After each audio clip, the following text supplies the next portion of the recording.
eh, di apa namanya untuk dilaksanakan saat ini. Bapak Ibu sekalian telah hadir di tengah-tengah kita. Saya sering menyebutnya Kak Irwan, gitu ya. Nama lengkapnya Kak Irwan Maulana. Beliau selaku Wakil Ketua Bina Wasa Kuartir Cabang Gerakan Pramuka Kabupaten Cianjur. Pada kesempatan ini beliau nanti akan menyampaikan materi tentang implementasi pendidikan kepramukaan di satuan pendidikan, karena beliau karena kita di SMK Itanul Huda ingin mendengarkan banyak hal gitu, tentang kaitan implementasi kepramukaan di satuan pendidikan, khususnya nanti dari apa namanya kecamatan Kuartir Cabang begitu ya. Langsung saja kami persilakan Kak Irwan Maulana. Mungkin nanti diawali dengan ta'aruf, dan nanti insya Allah saya akan pandu untuk share screen kali ini. Silakan Kak Irwan Maulana. Siap.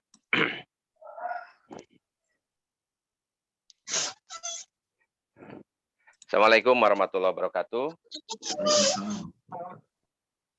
Salam Pramuka. Salam. Suara saya Kak Asep bagus ya? Sangat bagus Kak. Oke. Kalau orangnya gimana orangnya? Luar biasa. Baik. Bismillahirrahmanirrahim. Alhamdulillahirabbil alamin. Wa bihi nasta'inu ala umuri dunya waddin. Wassalatu wassalamu ala asyrafil anbiya wal mursalin sayyidina Muhammadin wa ala alihi wa ashabihi ajmain. Yang saya hormati para pimpinan yayasan yang mungkin hadir pada kesempatan ini, Kepala Sekolah Menengah Kejuruan ya, Pak Asep Muhsin, yang biasa saya panggil di Pramuka Kak Asep Muhsin ya, yang punya jabatan di Kuarcap juga sebagai Kepala Pusat Informasi Kuartir Cabang Cianjur, salah satu organisasi pendukung Kuartir Cabang Cianjur di bidang publikasi komunikasi. Kakak yang saya hormati tentunya juga para guru yang hadir dalam in-house training. Saya saat ini merasa terhormat ya, merasa bersyukur bahwasannya sudah cukup lama tidak bisa berkomunikasi dengan kakak-kakak semua guru secara langsung dalam forum kepramukaan. Pada kesempatan ini Allah takdirkan melalui jari tangan Pak Asep, Kak Asep, akhirnya saya diundang untuk hadir ya pada kesempatan Walaupun mendadak ini. ya. Saya tidak ingin menambahkan itu Kak Asep, api-api matos gitu ya. Kemudian tentu bukan saja kebahagiaan karena bertemu meski di dunia maya begitu di internet, tetapi juga sebetulnya pertemuan hari ini juga terkait dengan tugas saya sehari-hari sebagai wakil ketua Kuartir Cabang ya, di bidang pembinaan anggota dewasa. Jadi merasa ngagugurkan kewajiban oge begitu. Artinya yang hadir hari ini adalah para anggota dewasa Gerakan Pramuka. Karena para pembina merupakan salah satu dari tenaga pendidik dalam Gerakan Pramuka yang menjadi ruang lingkup bidang saya, bidang binawasa di tengah tenaga pendidik, dan mudah-mudahan ini merupakan bagian dari pelaksanaan tugas saya sebagai Wakil Ketua Kuarcap di bidang binawasa. Tak kalah pentingnya juga hari ini saya mendapat kesempatan dari Kak Asep untuk berbicara tentang implementasi pendidikan kepramukaan di satuan pendidikan. Sebenarnya saya sangat mengapresiasi apa yang dilakukan oleh SMK ya, SMK Nurul Huda ini yang sebetulnya sudah sangat terkenal, sudah sangat diketahui oleh banyak orang bahwa implementasi dari pendidikan kepramukaan ini sudah dilaksanakan. Jadi makanya tadi pagi ketika Pak Asep kemudian berkomunikasi dengan saya, sebetulnya saya ingin memulai bukan dari screen Kak Asep, tapi dari masalah gitu. Jadi biasanya dalam teorinya sebetulnya dalam organisasi ada apa namanya, masa-masa ya, ada daur organisasi. Ketika sesudah kita membentuk, maka kemudian kita nanti akan berupaya beradaptasi ya. Adaptasi ini nanti akan menimbulkan beberapa benturan ya. Kemudian nanti akan ada norma-norma baru sampai kepada perform ya, tampil yang meyakinkan, yang bagus. Oleh karena itu sebetulnya saya berharap pada kesempatan ini memulai dari apa masalah yang ditemui oleh kakak-kakak selaku pembina pramuka dalam melaksanakan implementasi pendidikan kepramukaan di SMK Nurul Huda. Nah, sebetulnya saya berharap dari itu Kak Asep ya, dengan tidak mengurangi rasa hormat kepada apa yang direncanakan, tapi minimal saya ingin memulai dari masalah dulu. Kalau tidak ada masalah, Kak Asep ya sudah tidak apa-apa. Jadi artinya sehat-sehat saja, baik-baik saja gitu. Justru saya mempersoalkan mengapa in-house training ini membutuhkan adanya pembahasan mengenai implementasi ya, pendidikan kepramukaan di satuan pendidikan. Pertanyaannya itu, mengapa gitu? Jadi sehingga nanti kita akan memulai dari persoalan itu. Adapun screen nanti akan memiliki fungsi, Kak Asep, mudah-mudahan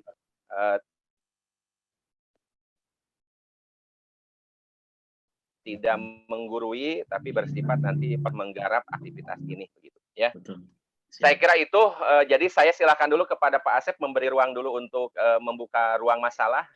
Kalau tidak ada masalah berarti aman-aman saja, baik-baik. Silakan Pak.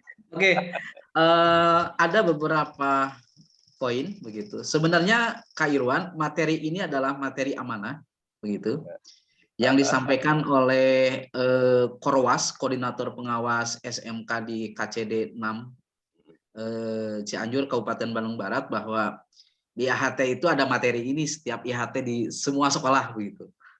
Ya, Sehingga kita ingin mengetahui banyak hal bagaimana dari Kacamata Kuarcap tentang implementasi pendidikan kepramukaan di satuan pendidikan begitu. Sekalipun sebenarnya untuk SMK IT Nurul Huda, pramuka sejauh ini sudah bisa mengimplementasikan ekskulnya begitu. Namun ada hal-hal juga yang mungkin ingin, dan ini mungkin juga masalah begitu. Salah satunya adalah mungkin dari beberapa guru gitu ya, mungkin masih beranggapan bahwa pembina pramuka adalah pembina yang ditunjuk begitu ya, pembina yang ditunjuk gitu. Padahal seluruh guru ini semuanya sudah dilantik dan disahkan menjadi pengurus gugus depan gitu di SMK IT Nurul Huda oleh Kuartir Ranting Cianjur gitu ya, 2 tahun yang lalu begitu. Dan itu yang pertama begitu. Yang kedua, karena pramuka ini adalah ekstrakurikuler wajib gitu, apakah ada intervensi terkait dengan penilaian? Bisakah pramuka menjadi penambah nilai bagi peserta didik gitu Kak? Gitu, ya, karena saya khawatir Bapak Ibu guru di sekolah ini ya khawatir kalau misalkan itu tidak menjadi tambah nilai buat peserta didik, ngapain ikut pramuka gitu pada akhirnya gitu ya. Nah, jadi saya khawatir guru-guru ini seluruhnya tidak dalam proses pemberian nilai, dalam proses pemberian nilai ini tidak mengacu kepada itu begitu.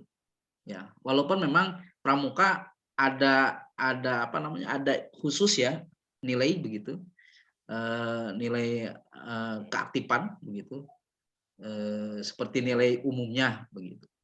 Nah, tapi itu tidak mengacu kepada nilai secara umum begitu. Nah, apakah harus demikian Kak begitu, sehingga ini jadi bagian dari nilai umum begitu, sehingga guru-guru ada kewajiban untuk membina, ada kewajiban untuk mengingatkan waktu Ya, ekskul, karena pramuka ini bukan saya tebang pilih. Oh, Pak Asep mah Rika Pramuka sok abong kene aktif di pramuka jadi wah kumaha gitu. Tapi permasalahannya adalah pramuka ini ya, ekskul wajib gitu. Ya, yang oke, memang harus ya, diutamakan ya, gitu paham, ketimbang ekskul lain gitu. Sekalipun sebenarnya ekskul lain juga tetap kami ya, apa namanya tetap kami ya, apa namanya ya, recommended begitu untuk dilaksanakan.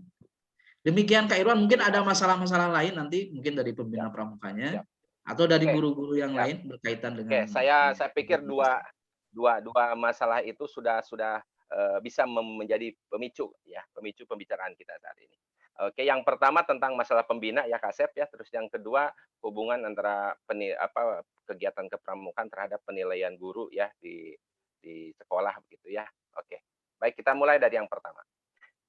Baik, Bapak, Ibu, guru, ya kakak-kakak yang saya hormati, berbicara tentang pembina, sebetulnya betul apa yang disampaikan oleh Kak Asep, bahwa ada kondisi saat ini di lingkungan tenaga pendidik formal, pendidikan formal, bahwa pembina pramuka itu hanya pendidik non formal saja. Maka yang pendidik formal itu apabila tidak ditunjuk secara khusus, mereka menganggap bahwa mereka bukan pembina pramuka ya. Ini tentu saja harus menjadi bahan pertimbangan kita ke depan, bahwa pada hakikatnya setiap guru adalah pembina. Setiap guru adalah pembimbing, setiap guru adalah konselor. Jadi semua memiliki tanggung jawab untuk membina generasi muda. Kalau ada saja di antara guru yang berpikir bahwa saya itu bukan itu karena tidak di-SK-kan, berarti ada persoalan kaitan dengan nanti peng-SK-an. Saya kira dengan mudah Pak Kepala bisa meng-SK-kan semua jadi pembina pramuka. Jadi tidak ada bisa lepas nanti ya kalau hanya persoalan SK. Saya akan gambarkan pembina pramuka dari cara pandang saya. Ada pendekatan 3 pendekatan terhadap kata pembina pramuka ya. Yang pertama, pembina pramuka adalah orang yang melakukan tugas melakukan pembinaan kepada peserta didik ya, peserta didik di Gerakan Pramuka yang kita kenal dengan sebutan siaga, penggalang, penegak, dan pandega. Siapa yang membina siaga, membina penggalang, membina penegak, dan pandega di sebuah gugus depan, maka kita menyebut mereka adalah pembina pramuka. Cara pandang ini adalah cara pandang operasional. Artinya cara pandang bahwa seorang pembina pramuka adalah yang melakukan kegiatan membina pramuka. Itu cara pandang pertama. Terus cara pandang yang kedua adalah pembina pramuka adalah siapapun yang diberi tugas untuk menjadi pembina pramuka. Nah, ini pendekatan jabatan, pendekatan SK, pendekatan formalitas keresmian. Nah, barangkali ini persoalan di kalangan guru-guru, rumah sana teu dibere SK, jadi weh tengah rasa jadi pembina pramuka. Ini pendekatan yang kedua. Ya. Nah, pendekatan yang ketiga, pembina pramuka itu siapa? Mereka yang memiliki kualifikasi sebagai pembina pramuka.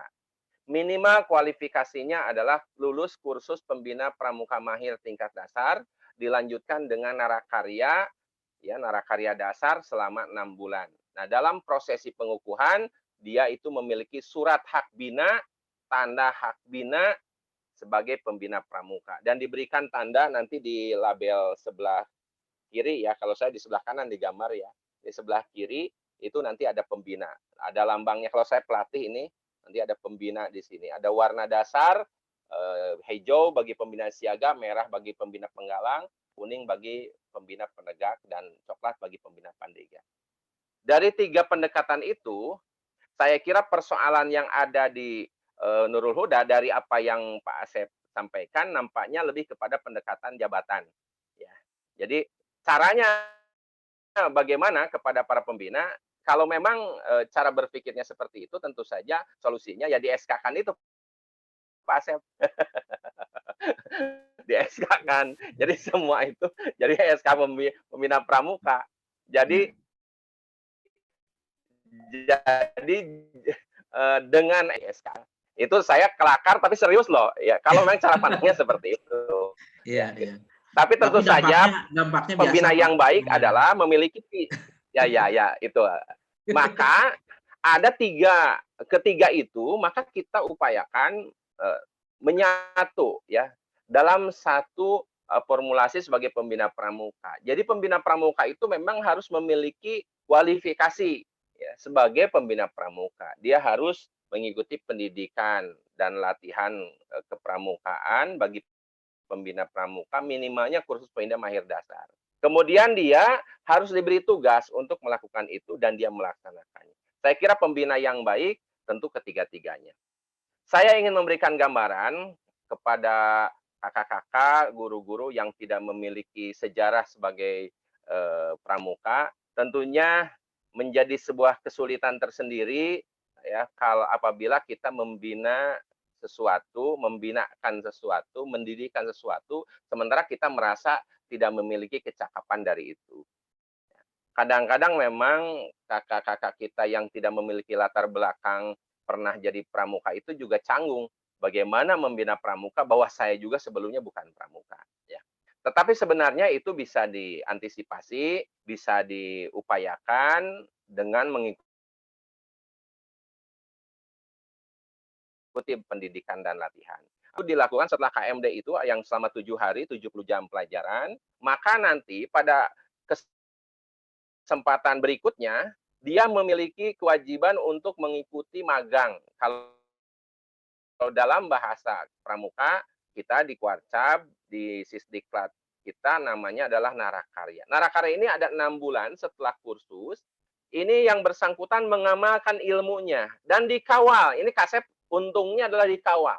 Dikawal oleh pelatih agar bisa memenuhi tanggung jawabnya secara keilmuan gitu ya. Jadi mereka akan dikawal selama 6 bulan agar bisa melaksanakan tugasnya. Sebetulnya ini bisa menjadi salah satu alternatif solusi ke Asep bahwa nanti di SMK Nurul Huda misalnya diselenggarakan kursus mahir dasar agar para pembina dapat melaksanakan tugasnya, mereka juga dikawal oleh kuartit cabang, oleh bidang pembinaan anggota dewasa dan nanti para pelatih bagaimana mereka bisa terus berproses itu. Karena biasanya ada kecenderungan mereka yang apalagi yang belum ya, yang sudah kursus pun bingung bagaimana menerapkan proses pendidikan ini ya. Kemudian kakak-kakak yang saya hormati, saya tertarik dengan berbicara tentang masalah apa sih sebetulnya formulasi yang dilakukan saat ini yang sudah menjadi barang kelaziman ya di semua sekolah tentunya adalah dengan Permendikbud 081 ya, kemudian A ya 081A, kemudian juga 63, 64 dan seterusnya. Sebetulnya sekolah-sekolah itu sudah tidak bisa mengatakan kami tidak bisa menyelenggarakan pramuka, tidak, malah sudah menjadi kewajiban. Ekstrakurikuler wajib itu artinya bukan menganggap ekstrakurikuler yang lain dianggap tidak penting, tetapi kita sedang membuat prioritas terhadap pendidikan.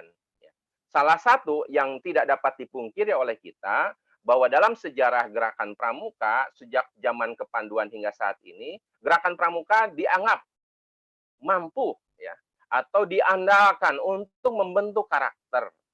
Nah, ini saya ingin cerita ini terkait dengan pernyataan Kak Asep tadi tentang bagaimana penilaian kepramukaan itu bisa nggak mempengaruhi penilaian mata pelajaran yang lain begitu. Sebenarnya ketika kita menerapkan ekstrakurikuler wajib pramuka dengan model tiga model yang ada, yaitu model blok, aktualisasi, dan reguler, sebenarnya menurut saya, bapak-bapak guru itu sudah tidak mesti ada kesulitan untuk memberikan ya, nilai atas upaya yang dilakukan oleh peserta didik di kegiatan aktualisasi.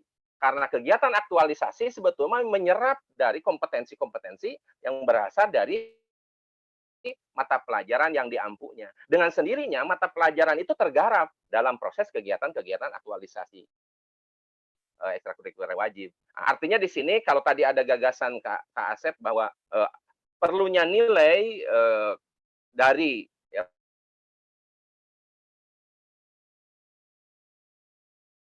mata pelajaran pramukaan, aktif di kepramukaan, saya kira sudah sangat relevan karena memang faktanya kita memiliki yang namanya model aktualisasi dan itu dilakukan setiap minggu.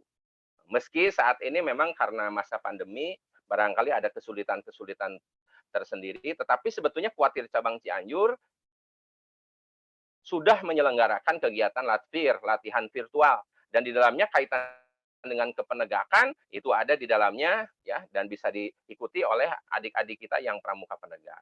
Jadi saya melihat bahwa saya sangat sepakat dengan Kak Asep bahwa sebetulnya guru-guru jangan ragu untuk memberikan penilaian, memberi nilai maksud saya, memberikan nilai dari aktivitas peserta didik di kepramukaan. Lebih khusus pada aktualisasi, pada model aktualisasi. Karena dengan model aktualisasi itu sebetulnya peserta didik sedang belajar mencapai kompetensi dari mata pelajaran yang dia harus ikuti, tapi disajikan dalam bentuk kegiatan kepramukaan yang menarik dan menyenangkan. Artinya di sini saya tidak menemukan alasan kalau guru ada yang tidak mau memberikan nilai terhadap peserta didik dengan alasan pramuka mah terhubungan, tidak ada hubungan dengan pelajaran kami. Pada bagian mana tidak ada hubungannya? Saya kira kalau guru-guru memang mempelajari SKU, SKK, kemudian juga menghubungkan kurikulumnya dengan SKU dan SKK, peserta didik kita bisa mendapatkan nilai itu, begitu. Nah, saya kira Kak Asep itu ya sebagai bahan penguatan dari saya. Kemudian saya ingin menambahkan satu hal bahwa ini kaitan dengan masalah pembina dan termasuk nilai itu, bahwa gerakan pramuka hadir di dunia juga di Indonesia itu dengan memiliki 3 fungsi. 3 fungsi. Dan ini menjadi bersifat mendunia, mondial ya, universal. Yang pertama, fungsi bagi peserta didik, kegiatan kepramukaan ini adalah kegiatan menarik yang mengandung pendidikan. Dalam bahasa Inggris menurut Baden-Powell yang sering kita sebut adalah games ya.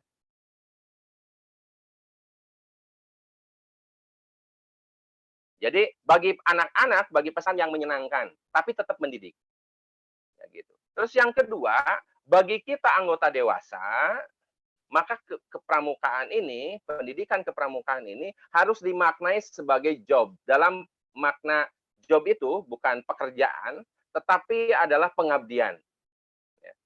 Jadi fungsi kepramukaan itu adalah pengabdian. Gitu. Dan yang ketiga, bagi negara, bagi masyarakat, kepramukaan ini harus menjadi main atau makna yang lain adalah tools, alat untuk mendidik. Maka saat ini wajar kalau kemudian gerakan pramuka, pendidikan kepramukaan maksud saya, dijadikan sebagai ekstrakurikuler wajib karena betapa pentingnya pembinaan karakter di negara ini. Maka negara mengintervensi pendidikan dengan menjadikan kepramukaan ini sebagai kegiatan ekstrakurikuler wajib dengan cara berpikir bahwa gerakan pramuka dapat diandalkan untuk membina karakter. Sedangkan pada kurikulum yang bapak-bapak, ibu-ibu ampu, nampak sekali bahwa sebenarnya tugas pendidikan kita itu kepada pembinaan karakter. It's okay pada sisi pengetahuan kognitifnya, ya, sisi keterampilannya, psikomotoriknya, tapi pada sisi sikap afektifnya itu kaitan dengan karakter. Jadi ketika yang harus ibu bapak ampu dalam mata pelajarannya, saya kira adalah hal yang wajar dan negara sudah melakukan itu. Bahkan di undang-undang gerakan pramuka sekarang begitu mendalamnya bahwa dulu itu hanya keputusan presiden. Sekarang gerakan pramuka diposisikan dengan adanya Undang-Undang Republik Indonesia nomor 12 tahun 2010.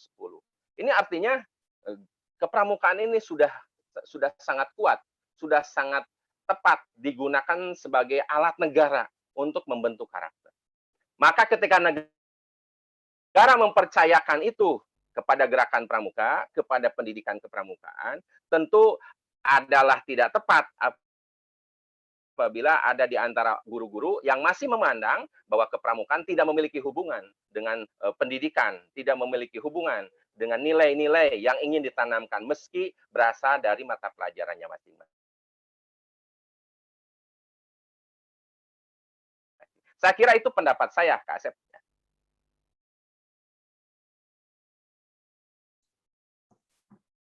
Iya, Pak. Bagaimana? Apakah apa yang saya sampaikan masih harus diperkuat Cukup, Kak. atau memang perlu ada pengembangan? Silakan. Sangat menguat gitu.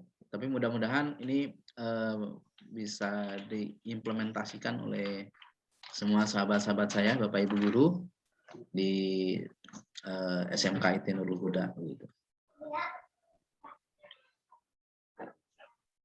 Saya ingin menambahkan Kak Asep secara teknis ya. Silakan, Kak. Mungkin Mbak sambil bertanya, apakah saat ini model aktualisasi dilaksanakan tidak di SMK Nurul Huda? Kalau di masa pandemi sekarang tidak dilaksanakan. Yang sebelumnya? Dilaksanakan, sebelumnya dilaksanakan. Ya artinya sebetulnya sudah menjadi garis ya kepimpinan bahwa kegiatan kepramukaan di Nurul Huda itu sudah berlangsung dan sudah masuk sudah menggunakan model-model yang ada ya. Jadi tidak hanya reguler kan, tetapi juga aktualisasinya ya. Ya. Saya ingin memberikan gambaran Kak Asep tentang bagaimana ketika kegiatan kepramukaan saat ini di masa pandemi ya. Boleh ya untuk menguatkan supaya timbul bahwa kita masih memiliki jalan begitu ya terhadap Silakan, Kak. Bapak Ibu yang saya hormati, saya dulu ini saya tahadus binikmah nih. Boleh boleh gaya-gayaan Kak Asep ya. Boleh direkam juga ya. Direkam. Ini adalah atas ini kelihatan Kak Asep, kelihatan nggak ini? Ini atas tulisannya ya, tapi di bawah posisinya ya. Ya. Ini sebetulnya salah satu rasa syukur saya pernah masa muda saya aktif di Pramuka Penegak. Ini singkatan dari Association of Top Achiever Scout ya. Jadi ini adalah organisasi para pramuka Garuda sedunia. Saya bergabung ke sini, ke organisasi ini, adalah anggota ke 3.327 dari kurang lebih dari 7.000 mungkin sekarang anggota atas dari 35 juta pramuka sedunia ya. Nah, bisa bergabung ke atas ini adalah mereka yang sudah pernah menjadi pramuka Garuda. Pramuka Garuda ini adalah tingkatan ya tertinggi, sering disebut begitu.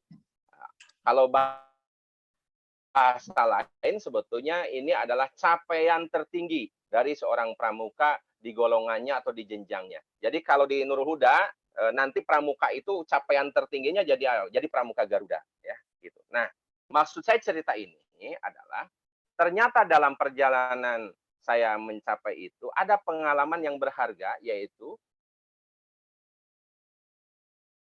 meski saya sekolah di Aliyah, tapi saya memiliki kecakapan, keterampilan di bidang kehutanan, Kak Asep. Di bidang kehutanan. Dan lucunya mewakili Jawa Barat, saya menjadi juara lomba cermat kehutanan tingkat nasional ya, juara 3 bukan juara 1 tapi juara 3 tingkat nasional mewakili Jawa Barat, dan salah satu tim saya berasal dari sekolah kehutanan menengah atas SKMA Majalengka, kami dari Madrasah Aliyah. Jadi sebenarnya gerakan pramuka bisa menjadi alat bagi pencarian yang gitu. Yang mungkin dia secara formal pendidikan formalnya itu tidak di jurusan itu, tapi di pramuka dia bisa memiliki kesempatan untuk mencapai itu. Nah,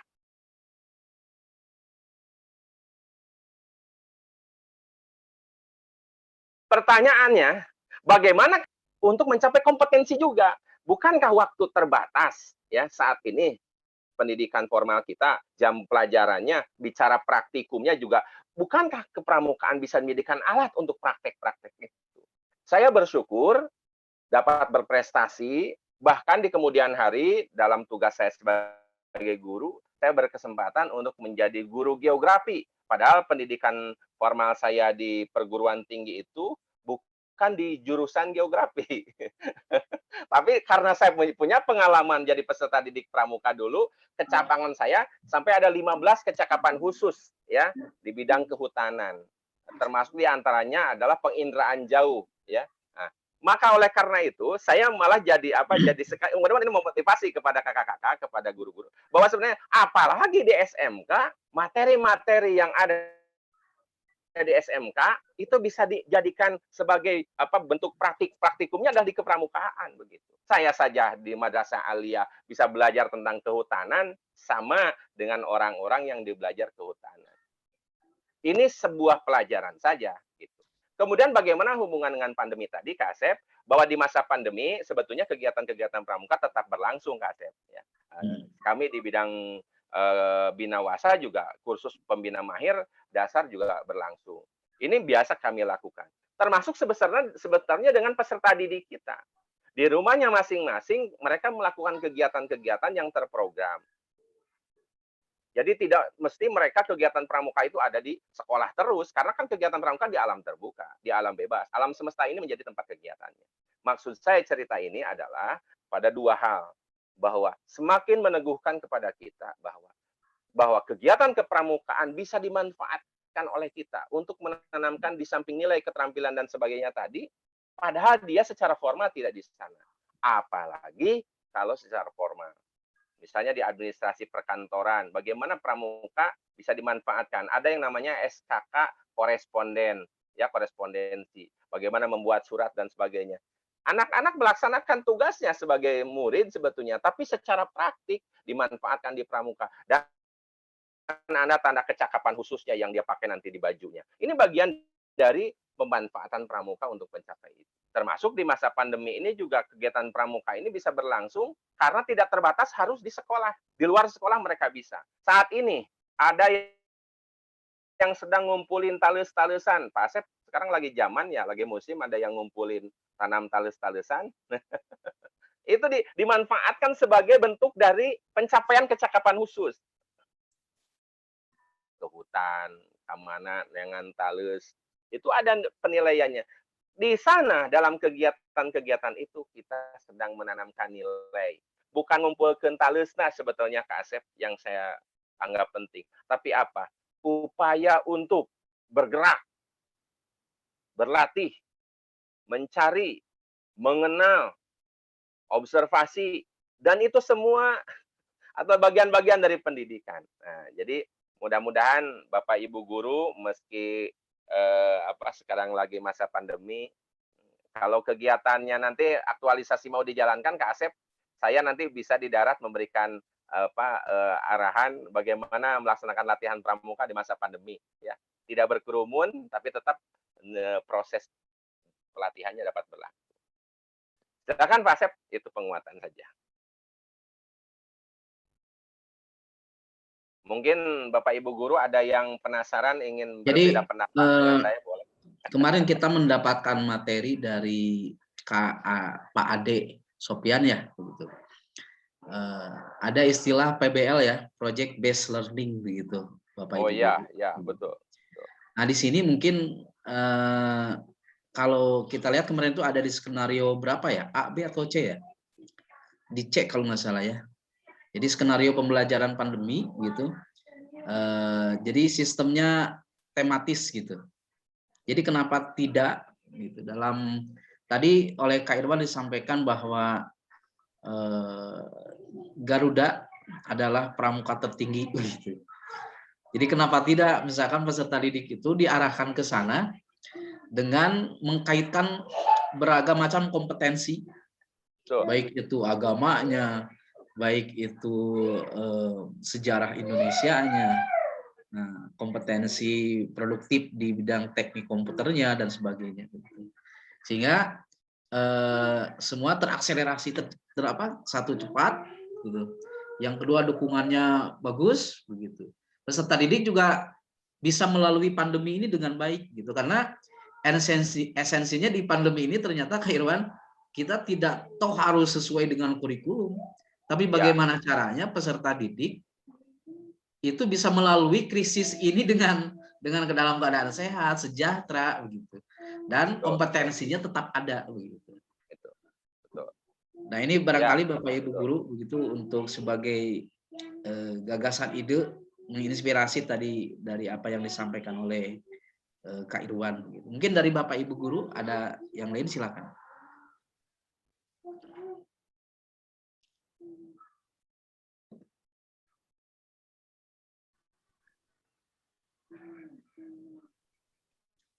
Izin bertanya Pak, boleh? Silakan Pak Imam. Pak Irwan, Pak Imam ini wakil kepala bidang kurikulum, dikenalkan. Mantap, mantap, mantap. Kalau bidang kurikulum sudah Sudah. mantap, mantap. Mangga Pak Imam. Siap Pak. Terima kasih Pak KS. Selamat pagi Kak Irwan. Selamat pagi Kak Wakak Kurikulum. Masih tetap awet muda dan selalu sehat selalu kayaknya Kak Irwan ini. Amin. Ya. Amin, amin, insya Allah. Ini Kak Irwan kaitan dengan kurikulum ya. Kaitan dengan MOPD mungkin ya, masa orientasi pengenalan pramuka ya kalau sekarang tuh. Kalau dulu mungkin PTA ya namanya.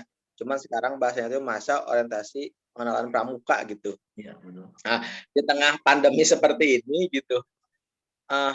Hal-hal yang seperti apa sih yang harus kita lakukan? Nah, yang kedua, apakah dari keluarga chapter sendiri ada targetan? Tidak gitu lah. Kaitan dengan materi-materi yang harus kita sampaikan kepada peserta didik baru yang khususnya untuk tingkat SMK mungkin ya Kak Irwan. Sedikit sharing, tahun lalu kita PTA online juga ternyata ya seperti itu gitu. Kalau PTA online itu nggak tahu targetan dan tujuannya nggak tahu tercapai ataupun tidak karena kita juga kaitan dengan evaluasinya sedikit kurang. Mungkin juga bisa di-sharing kaitan harus seperti apa cara mengevaluasi supaya kelihatan target dan tujuannya itu tercapai nanti di PTA ataupun masa pengenalan kepramukaan nanti setelah PLS. Mungkin itu Kak Irwan yang ingin saya tanyakan gitu. Siap. Terima kasih. Saya langsung saja pingpong ya. Pertama, benar ya bahwa salah satu keistimewaan ekstrakurikuler wajib itu yaitu adanya masa orientasi ya, pengenalan ya. MPLS apa MOPD ataupun apalah istilahnya ya. Tapi yang paling penting substansinya kita sedang melakukan pengenalan orientasi kepada peserta didik ya. Kegiatan orientasi dalam peserta didik secara umum di sekolah itu memang diwadahi dalam ekstrakurikuler wajib kita dengan model blok. Itu ya sudah dipahami ya oleh kita bersama. Nah, hanya yang jadi sering masalah kalau bentuk model bloknya harus bagaimana kan ini ya Kak ya. Jadi seperti apa begitu. Nah, sebenarnya dalam kurikulum 2013 yang kemudian kita sama tahu ada model blok itu sudah ada acuan yang mendasar ya dilakukan sekian jam kemudian dengan kegiatan-kegiatan apa saja yang tugas fungsinya adalah mengenalkan. Nah, saya ingin coba kaitkan dengan istilah PTA. Istilah penerimaan tamu ambalan sebetulnya terjadi hanya bersifat apa namanya ya, mengenalkan bukan proses mengenalkan sebetulnya adalah peristiwa upacara ini. Mohon maaf Pak, ini Pak Waka nih Pak Waka sama-sama Waka lah, wakil kepala. Ya. Jadi sebetulnya itu teh peristiwa resminya dalam pramuka PTA itu adalah upacara, satu upacara memperkenalkan ini loh yang akan bergabung ke ambalan kita, ini loh kakak-kakak kalian begitu. Peristiwa upacaranya itu disebut penerimaan tamu ambalan. Nah, tetapi kemudian itu sering dipakai menjadi sebuah acara, ya, bentuk perkemahan ataupun apa, yang kadang-kadang meluas itu, yang tadinya hanya sekedar upacara menjadi banyak hal begitu, ya, gitu. Padahal menurut saya, kalaupun ada, nanti ada yang namanya masa calon penegak. Masa calon penegak ini sebetulnya adalah mereka ketika sudah berproses mengenal ambalannya, baru kemudian mereka menyatakan siap untuk mengikuti ambalan. Maka pada siap mengikuti ambalan ini yang kita kenal dengan calon penegak sebelum mereka ujian bantara. Nah, saya ingin mengklarifikasi ini agar jangan sampai kemudian PTA ini seakan-akan mewakili masa yang panjang. Sebenarnya hanya sebagai upacara saja, gitu ya, sebagai upacara saja. Nah, bagaimana kemudian hubungannya dengan ekstrakurikuler wajib tadi? Sebenarnya PTA ini hanya bisa diberlakukan kepada mereka yang reguler. Ini penting ceritanya. Ya. Kalau kepada yang tidak reguler atau kita sebut yang blok tadi, aktualisasi, sebetulnya tidak mesti dengan istilah PTA. Karena PTA itu memang bagi mereka yang menyatakan keinginan untuk bergabung menjadi anggota gerakan pramuka. Kalau yang bukan mau bergabung menjadi anggota gerakan pramuka, sebetulnya tidak perlu melewati istilah PTA. Sudah saja kita sebut model blok saja, nanti perkemahan model blok saja, tidak menyebut PTA. Karena PTA sendiri itu khusus nanti untuk yang regulernya. Kecuali setelah ada masa ini, apanya? Punten, Ya. kalau misalkan MOPD, itu bisa nggak itu kan waktunya 3 hari ya? Bisa nggak itu dijadikan masa calon penegak gitu? Lalu nanti di akhir MOPD itu ada PTA gitu ya, upacara penerimaan tamu ambalan. Itu bisa nggak seperti itu, Kak? Jadi posisinya kalau masa calon penegak itu Kak Asep kurang lebih 3 bulan, Kak, bukan 3 hari. Ya. Jadi mereka itu mereka harus mempelajari ambalannya gitu, Kak Imam ya. Mempelajari ambalannya, tapi peristiwa masuknya tadi boleh jadi Kak Asep sebetulnya kita mau misalnya supaya mereka ikut pramuka, mereka dikenalkan dengan ambalan itu bisa, tapi PTA itu hanya upacaranya doang.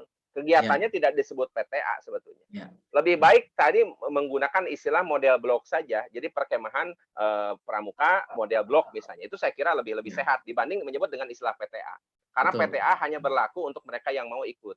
Setelah mereka diterima PTA ada waktu 3 bulan mempelajari ambalannya, ikut aktif, oh seperti ambalan kami itu begini dan sebagainya. Apabila mereka secara ridho, ikhlas mau bergabung secara sukarela menjadi anggota gerakan pramuka, baru dinyatakan sebagai calon penegak. Nah, ada yang namanya nanti upacara penerimaan calon penegak ya. Jadi bagaimana dia diterima sebagai calon penegak. Nah, saya ingin hubungkan tadi dengan upaya yang ingin dilakukan oleh Pak Imam ya. Bagaimana kegiatan-kegiatan pada masa ini ketika nanti harus melakukan model blok.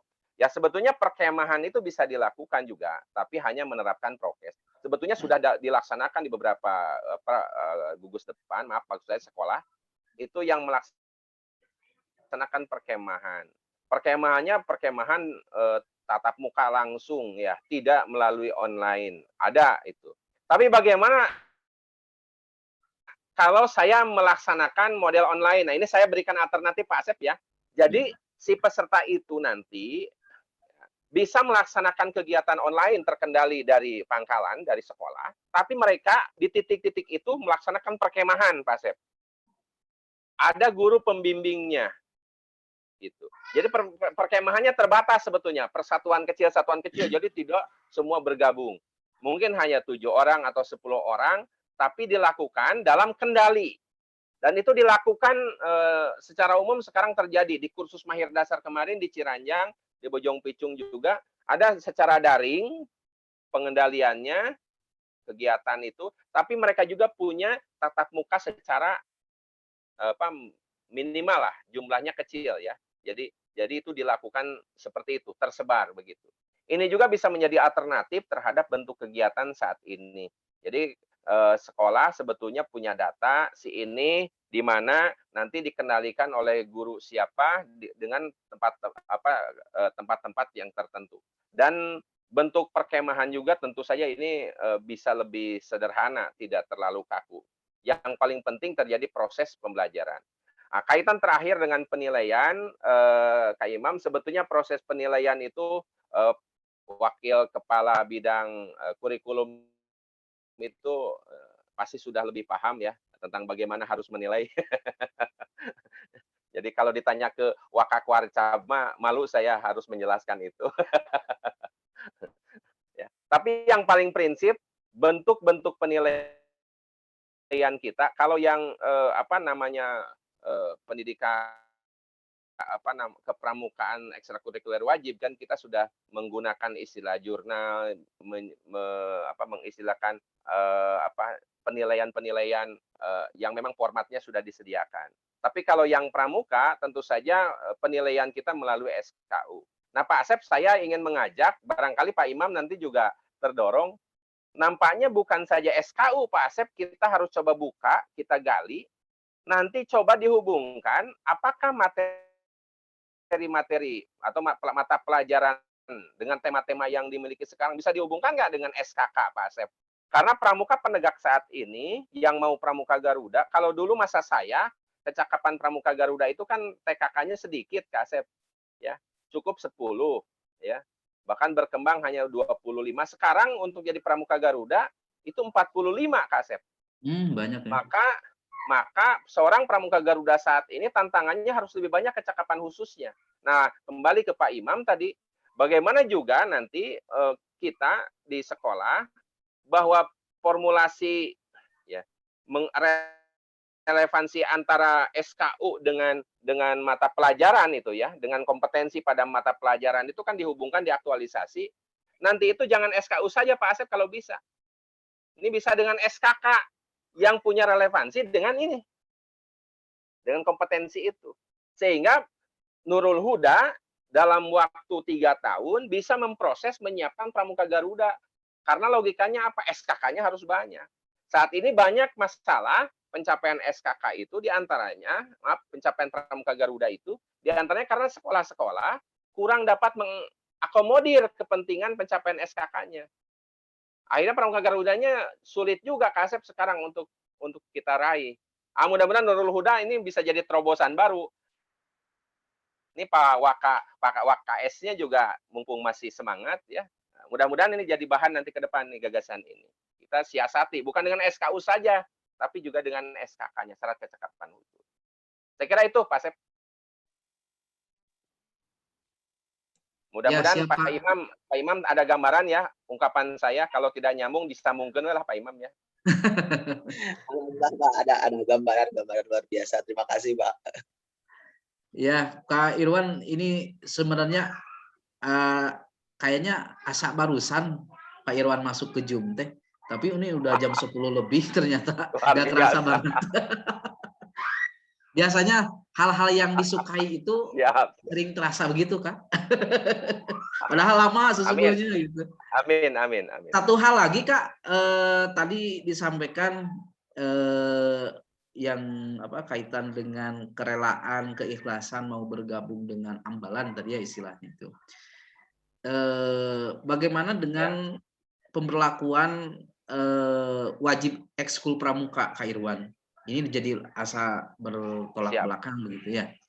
Jadi apakah tetap harus berdasarkan itu atau tapi di sisi lain ini teh wajib gitu atau nyantos anu hoyong we gitu. Jadi pami wihna kanu hoyong deui teh janten nyata teu aya teh we latihan pramuka teh gitu. Mengapa Irwan? Tidak ada dikotomi atau tidak ada benturan ya terhadap itu karena pemahamannya begini Kak Asep. Yang pertama, peserta didik yang mengikuti kegiatan ekstrakurikuler wajib itu lebih kepada dia itu melaksanakan kegiatan-kegiatan pembelajaran pada materi pelajaran pendidikan formalnya tapi disajikan dalam bentuk kegiatan menarik. Jadi sebetulnya bukan anggota gerakan pramuka, bukan. Dia mengikuti wajib, mengikuti kegiatan itu. Seperti kegiatan formal di sekolah biasa. Hanya sajiannya dalam bentuk.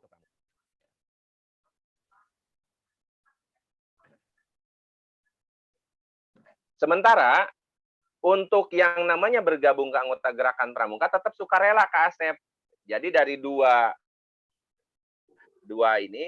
maaf, dari 3 model kepramukaan itu ada blok, ada aktualisasi, dan ada reguler. Yang diakomodir untuk menjadi para sukarelawan yang mau bergabung itu ya ke reguler. Nah, yang 2 lagi blok dan aktualisasi itu bersifat wajib ya, itu bersifat wajib ya. Oh, Maka paham. jadi tidak masalah sebetulnya. Ya, ini mah wajib diikuti, siapapun peserta didiknya wajib, kecuali memang memiliki persoalan-persoalan tertentu yang memang dibatasi dalam ketentuan kita, misalnya secara fisik tidak dapat melaksanakan itu kita berizin.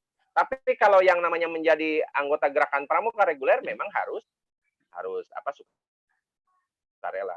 Hanya saja memang sekolah yang baik, pangkalan-pangkalan yang baik, memang pikiran dari Pak Muhammad Nuh sebagai Menteri Pendidikan dulu, dia berpikir harapannya banyak pemuda Indonesia yang bergabung menjadi anggota gerakan pramuka sebetulnya.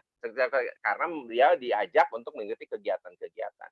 Tapi itu bukan berarti wajib menjadi anggota gerakan pramuka. Ini secara atribut pun sama Pak Asep. Jadi pada waktu kegiatan-kegiatan blog, kemudian kegiatan-kegigiatan aktualisasi, yang anak-anak sekolah itu tidak diwajibkan pakai seragam pramuka lengkap, tidak pakai kacu. Kalaupun ada, hanya coklat muda, coklat tua saja, tidak ada tanda-tanda atribut yang lain sebetulnya. Kenapa? Karena memang itu adalah tanda kacu ini tanda sukarela dia bergabung menjadi anggota gerakan pramuka. Dia membaca Trisatya. Nah, bagi mereka yang reguler mah ya pakai begini karena dia sudah dilantik misalnya ya, dan seterusnya. Jadi sebenarnya ini juga PR kepada Ibu Guru, Bapak Guru, barangkali dalam hal ini juga tentang atribut juga kepada mereka yang ikut kegiatan aktualisasi dan blog, tidak wajib harus berseragam pramuka begini, begitu tidak.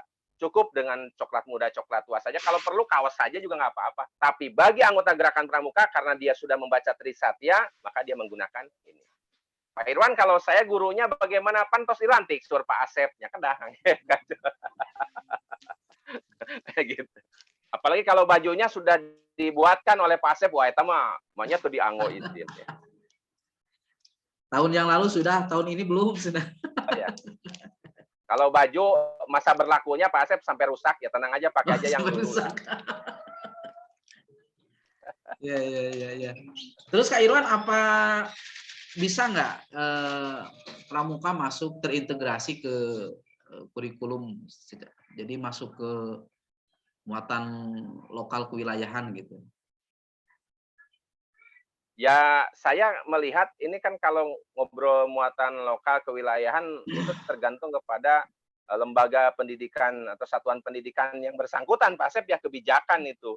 Nah, misalnya di beberapa pondok pesantren, boarding school ya, yang menyelenggarakan pendidikan pesantren dan juga menyelenggarakan pendidikan umum, mewajibkan peserta didiknya semua jadi pramuka. Nah, kalau seperti itu muloknya, kemudian menjadi wajib, ya mau tidak mau semua juga ikut, karena itu sudah kontrak semua. Nah, jadi intinya boleh, tentu saja silahkan.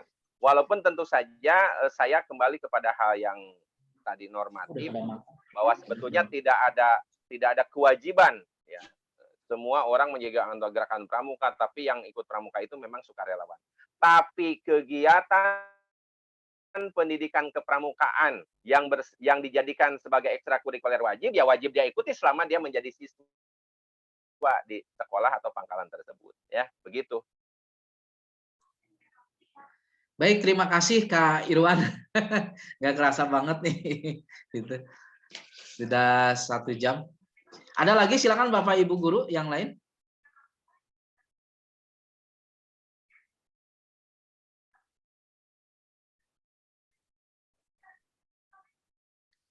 Cukup ya? Ya. Maka Kak Irwan penutup. Ya, saya ingin memberikan apresiasi bahwa Nurul Huda itu sepengetahuan saya telah melaksanakan kegiatan implementasi kurikulum 2013 dengan ekstrakurikuler wajibnya gitu ya di satuan pendidikannya. Saya kira ini saya apresiasi, dan ini merupakan prestasi.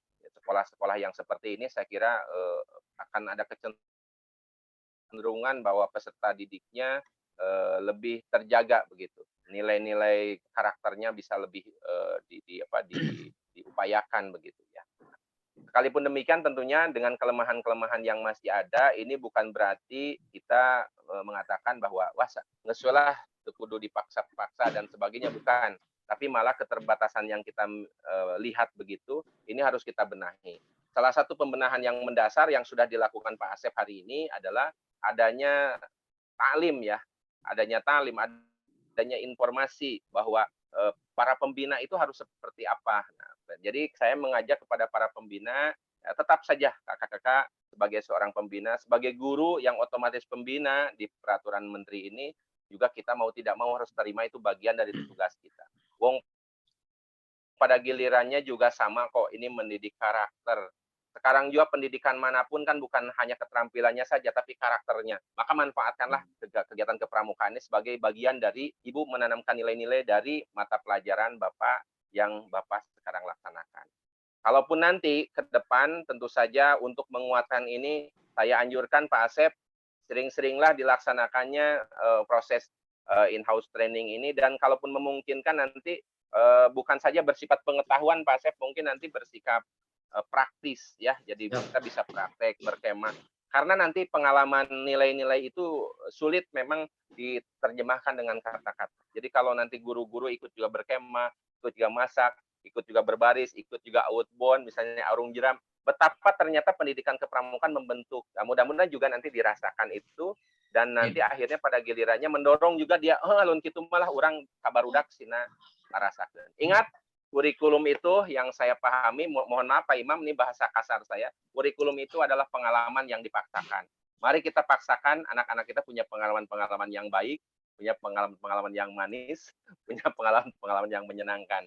Sehingga kelak dia akan bersyukur pernah di Nurul Huda, ya, dengan kepemimpinan Bapak Ibu. Saya kira itu. Saya ucapkan terima kasih. Mohon maaf kalau penyajian saya pada hari ini, jujur, saya membuka dengan gaya begini, tidak formal-formal banget. Supaya apa? Supaya Bapak Ibu juga ente sok bisa dia dibawa ke acara webinar mah jadi tegang kalau begini mudah-mudahan. Ya. Walaupun hanya Pak Imam ternyata yang merespon, mungkin Pak Asep yang lain bukan tidak mau merespon. Betul. Mungkin karena harus kita ajak ngaliwat ya, dan berkemah rasanya juga insya Allah akan responnya positif ya. Iya. Semuanya berharap berkemah, Kak. Siap. Insya Allah nanti berkemah dalam suasana kursus mahid dasar bagi seluruh guru. Mantap. Bagus. Amin. Insya Allah. Ya. Oke, saya ucapkan terima kasih kepada Kak Irwan Maulana yang pada kesempatan pagi ini bisa memberikan informasi yang sangat berharga untuk kita semua. Sekali lagi, Kak Irwan, saya ucapkan terima kasih atas kehadirannya. Mudah-mudahan Allah SWT membalas kebaikan kakak dengan balasan yang berlipat ganda. Amin. Dan insya Allah nanti ada Pak Imam mungkin akan menghubungi Kak Irwan secara khusus. Ya. Saya mohon yang penting Pak Asep ini di screen-nya nanti foto sayanya ada, biar ini jadi dokumentasi. Sudah difoto. Saya pernah ya menyajikan itu. Kalau bagi Facebooker itu yang paling penting. Luar biasa. Pak Imam ya. Makasih ya Pak Imam ya, semua ya. Saya permisi ya. Sami. Kegiatan berikutnya. Assalamualaikum. Waalaikumsalam warahmatullahi wabarakatuh. Bapak Ibu sekalian, silakan masuk di link yang ketiga. Materi saya berkaitan dengan aplikasi e-learning. Materi ketiga ya, gitu.